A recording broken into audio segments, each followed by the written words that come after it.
Welcome to the Homeschool High School podcast, brought to you by Seven Sisters Homeschool.com and the Ultimate Homeschool Podcast Network. I'm Vicki, and I am so excited because I get to talk to an old friend from our beloved 2-to-1 conference. So Dachelle McVey and I would sit and talk about business, homeschooling business at the conference and homeschooling because she's a lovely person. So today we're going to talk about, besides smiling at each other, if you know those are just listening, like, it's so nice to see you again, and we just It is like so happy. nice. Anyway, we're going to talk about social language arts. For goodness sake, like who ever thought about language arts being a social event? And for kids who do not want to just sit and read a book in the void, Dachelle's got some really cool opportunities. So anyway, but first we got to start. So Dachelle, will you please introduce yourself and tell us about you and your family and your homeschool journey? Absolutely. So it is good to see you again, Vicki. I am Dachelle McVey from Literary Ventures for Kids. We are a full language arts curriculum that, like she said, has a little social aspect. I also blog about our Like Charlotte Mason homeschool at Hide the Chocolate. And I think that's how we met. I think that we met before, maybe before Literary Ventures came. Yeah, because I remember Hide the Chocolate because it made me hungry every time I thought about the name. And it's funny, but that's how Literary Adventures for Kids was born. So people ask that, like, how did you get into this? But I think that everybody I know that has formed a business or a curriculum or something like that comes from whatever their background is, whatever was happening that they couldn't find the right curriculum or they couldn't find the right resources. And so they invented them themselves. And that's literally what happened to me. So we were homeschooling. I was failing to see where anything had the kind of thing that I wanted. And so I started creating it myself and started creating it for our friends and our neighbors. And we got it together. And then at 2-to-1 years ago, probably I guess maybe 2016. So that's how long ago it was. A friend said to me, you should just make this into a business because we're all trying to do this and we don't know how to do it. And I was like, no, y'all can all do this. She's like, no, really, if you could just make it into business, that would be great. And so that's how it was born. But yeah, I think we all learn from our own homeschool journeys. And my homeschool journey was literally, we started homeschooling because I started seeing this change in my older kids. And it involved reading. So my oldest, he's 25 now, but he really loved to read, was just digging into all the series, all the big series, Narnia, Potter, all that stuff. All the things, yeah. And he was like, first grade, just eating all this up. And then I noticed that as he got a little bit older, that this started to dwindle and he wasn't reading anymore, which I know that's a middle school thing. That's totally, and by the way, if you have kids that are middle schoolers and they're like, no, I don't want to do any school, that's completely normal. Do not feel like you're the only one out there. So he was doing the kind of thing, like he was getting to middle school and he's like, I don't want to do anything. I was like, okay, well, maybe this is what's really going on. Then my next child, she started doing the same thing. Like, wait a minute. Okay. She's not into sports like he is. I don't understand this. But what she was coming home and saying to me was, Mom, I read 60 pages today. And I would be like, okay, what'd you read? She had no clue. She read the 60 pages because she needed the pages. And so I started looking at it. It became now this, like, we're doing this in our world. It was AR reading, but it can be all sorts of various reading programs.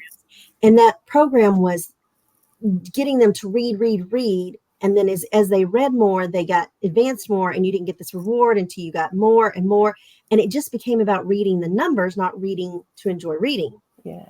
And honestly, that's the funniest thing, but that is probably the biggest thing that caused me to want to start homeschooling, is because I just wasn't seeing them have a joy in school. I mean, I loved school. I absolutely adored going to school, and I would read all the time, and I would have all this fun and do all these experiments and do these drama programs and everything. And all that was kind of missing from their lives. Yeah. And so, honestly, that's how we came to homeschooling. My youngest hadn't started really going to school yet. So, she play school, but Yeah. not real school. So she hadn't had any of these issues come up. And I thought, we're gonna come back and start homeschooling and see if we can change that. And that's when I discovered, language arts can be social. Language arts can be fun. It doesn't have to be, oh no, I diagrammed 16 sentences this week. Yeah. Yeah. I probably went all the way around in a circle to answer your question. I'm not even sure if I answered your question. You did. So how many kids do you have? I have 3. Yeah, 3. And so you started out of the joy of learning. You wanted to give your kids that back when your oldest was in middle school.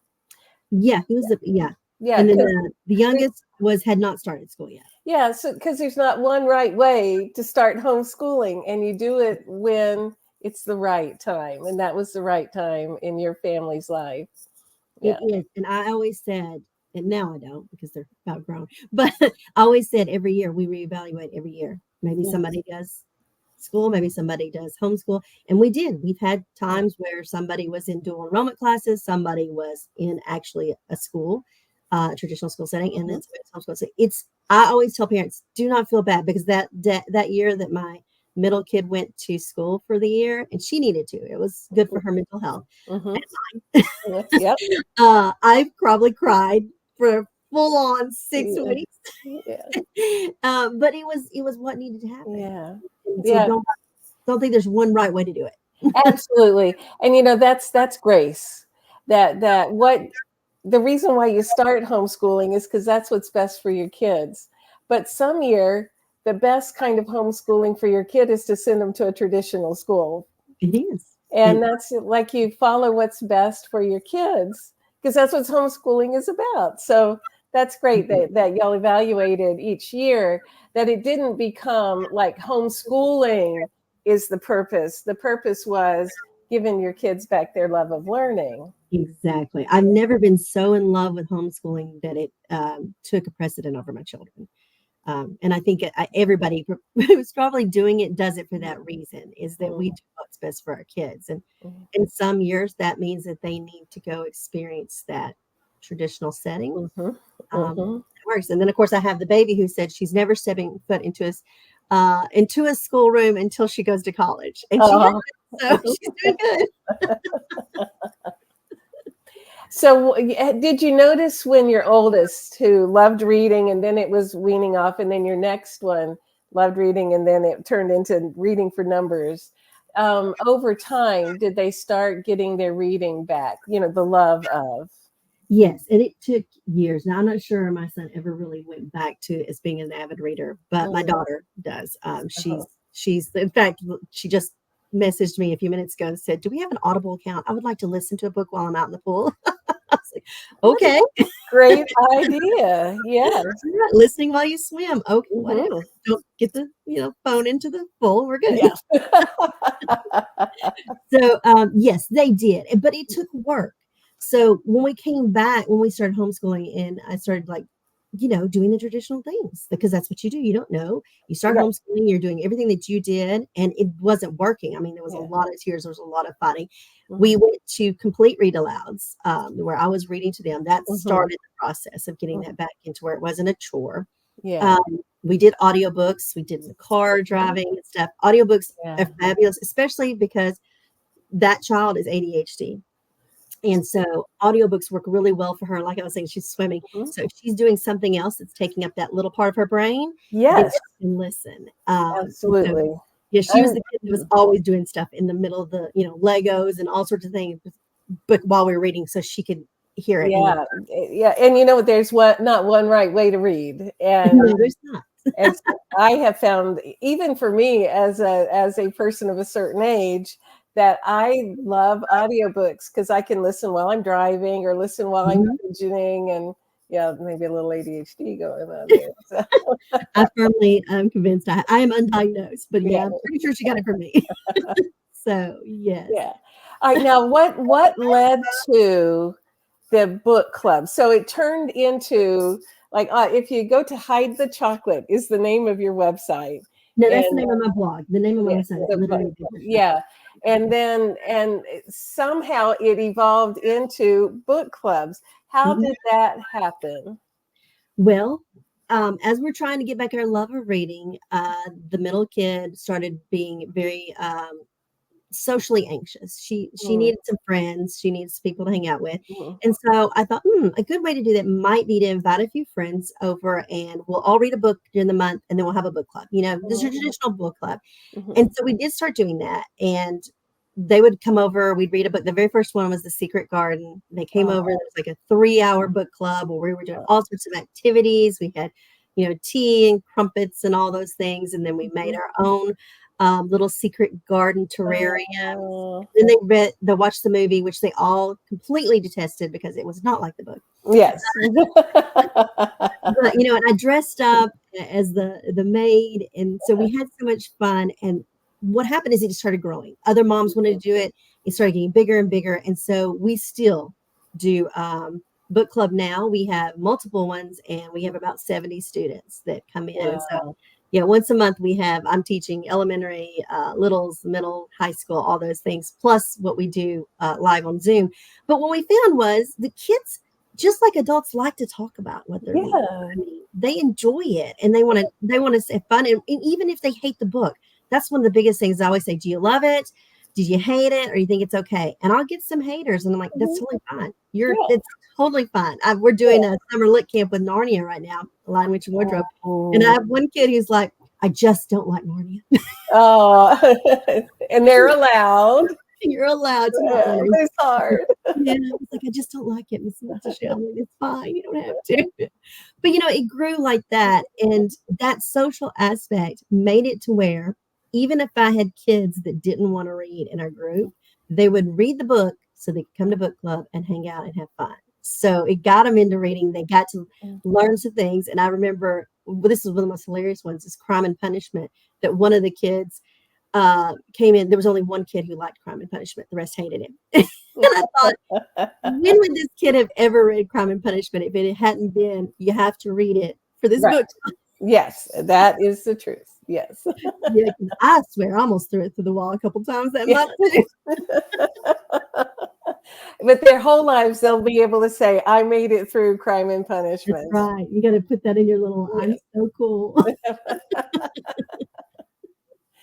So how did you get, so since we are mostly talking to moms who have at least high schoolers, but they probably have multiple level kids, Mhm. how did you know what to do? Like, how did you take those fun things and then turn it into things that are meaningful for high school? Because you have these book clubs that Mhm. are doing all these cool things that really, like, it's exciting when you see the things that you have going on there. So how did that get extended to high school? Okay, so when that friend said, "Hey, you need to, create this book club, Hmm. this business," I was creating because I had middle schoolers at the time Hmm. and elementary. My high schooler, he was already into dual enrollment, so once they do dual enrollment, you just let them do Yeah, their thing. yeah. But a friend, a very good friend, who's now pretty much my partner in everything we do, she said, "I have high schoolers, and I would like to teach some classic poetry." She goes, "But I need to get them excited about wanting to do Mm. classic poetry." And classic poetry, if you're not into poetry at all, is boring for kids. And so just put it out there. And she said, "What if we did a course? I would love to do this and create something that's like poetry and goes with a movie." And so we started talking about, like, oh, that's how we can get them in. We Mm. can get them learning about poetry, learning about a certain poem or a certain poet. And then at the end of the month, we get together and we watch a movie that has this poem in it or something Uh-huh. along those So lines. related. And so we started realizing that. So we created this course, which is our number one by far for over the years, our number one course, because it is one, we made it simple for parents. So parents, you just literally can put your kid and say, "Hey, here's the do it. We'll maybe come together once a week and Mhm. we'll go over things," but you don't have to be there with them every day teaching them because the Yeah. course teaches them. But it introduces them to classics. And so we made it easier on the parents, but we also made it to where it had that fun element of online. So we do things called rabbit trails. We do things called magic dust. And rabbit trails are just where we're like, if you're reading a book and maybe it's set in, I don't know, Egypt, then you learn about Egypt. Okay. So kind of like that type of thing, where magic dust is what we call our hands-on things. So you're reading a book and maybe they talk about making chocolate pudding. And so that's your magic dust for that. You're making chocolate. That means you're making chocolate pudding. So these different ways of not just reading, but really getting the kids absorbed and connected. And what we found with the high schoolers, especially with classics, like we said, we talked about American Lit, we did, and British Lit, because my homeschool umbrella needed those. But then we started doing World Lit and Modern Lit. And we realized to get these classics to make sense to these kids, we needed to give them ways to understand it. And a lot of times they're written in like the 1800s. So the kids don't even understand where that was. Yeah. We give them these rabbit trails and this magic dust, and all of a sudden now they're in that era, they're in that zone. They can kind of be what the characters are and they understand it. So reading comprehension starts going off the roof, because we all know you can't test for reading comprehension. Right. I don't care what the people tell you can't. But you can see it in your kids when they're going through and they're like, hey, Mom, did you know in 1864 this happened? And that goes along with the book because this is what she's going through in this book. So it's building that comprehension. So for high schoolers in the classics, that's why we did it. Is so that they could read some of these books that everybody says you need to read before you're an adult or whatever. But we needed to bring it into this century so they would be able to grasp it and add technology. So there's videos and things that they can do so they can see it and not just try to read a book and then be like, okay, I read the book and I understand it, because they don't. You don't understand Crime and Punishment when you read it as a 17-year-old. You have somebody doing some explanation there. Yeah, that is the truth. Yes. Maybe a 50-year-old too. All right. So what you did is you turned great reading into a social event, an interactive event, things that are in context. So it brings the literature, whatever subject, genre is going on, but it's coming alive, and the teens are having fun. Yes. So now we've evolved to the live book clubs on Zoom. I still do them at home, but we started adding Zoom because people were saying, oh, my kids would love to do that. And so that's why if you go into our page, your Facebook page or Instagram page, you're going to see me dressed up as all sorts of crazy characters, because every month we're dressing up as whatever. I'm dressing up as one of the characters. Like yesterday, I was the White Witch from Narnia. So the kids enjoyed it. The little kids like to dress up with me. I think the big kids just giggle at me. But they'll remember it forever, and it made it fun. Yeah. And the fun thing is now is I have the kids, because we've been doing this for so long, that they'll be chatting with each other and the thing. And then one of them will say, hey, Callum, I haven't seen you in, a couple of months. What's been going on? And it's it's really cool to see them making those friendships. Absolutely. Yeah. All right. So now you got everybody curious. So how do our friends find you and these Zoom classes, these Zoom book clubs? So Literary Adventures for Kids. Yes, that was a long title that I should probably make shorter. But literaryaadventuresforkids.com. Context, yes. is where you'll find us. And we do, the live ones are in our memberships. So we have the Clubhouse, which is for our elementary, middle school age kids. And then we have the Society, which is for our high school. So every month we meet and go over one or more book clubs. So with the elementary, middle school, we usually have one for each age. In the summer, we do summer lit camp. At Christmas, we do Christmas lit camp. So even if you're not in our membership, you can do summer lit camp or Christmas lit camp with us. And we have fun spending 3 to 4 weeks, meeting every week. Now, we don't normally meet every week, but during summer and Christmas, we meet every week to have some fun with that. That is really cool. And then tell everybody the genres that they can So this year we're doing modern lit. So we've done American lit, British lit, world lit, Shakespeare, and poetry. But this year we're doing modern lit because my soon-to-be junior has requested Percy Jackson, because she wants to watch the show and she wants to give it with the book. So I said, okay, if we do Percy Jackson, it's going to have to be a modern lit. So we're doing all modern. And I say modern in my lifetime modern. Past 1850 years. So I'm not going to tell my age, but I'm going to say it's been the last maybe 50 years. That works very well. So if you go to Literary Adventures for Kids, and you can see all the different things going on and get information on how to kind of choose what would be best fit for your teens and your youngers, because you Yeah. have all those going on. So it's really cool because most of us have multiple generations there. And that's one of the things we did when we created it, is we wanted it to be for families. So when you purchase something from Literary Adventures for Kids, all your kids can use it. It's not everybody has to have their own membership. Everybody has their own. We wanted to be like accessible to homeschoolers. It makes sense because we are homeschoolers. So we're doing it for our families. So it makes sense. Absolutely. Now, how about social media? Do you have places folks can find you there? Yes, we're on Facebook, Hide the Chocolate and Literary Adventures for Kids, Instagram, and TikTok is Hide the Chocolate. So you got them all. We got them all. So visit Dachelle and Literary Adventures for Kids and Hide the Chocolate, because that's the best name of a blog ever. And get encouragement and cool resources for your kids. So, Seven Sisters has language arts curriculum also. And we are never in competition.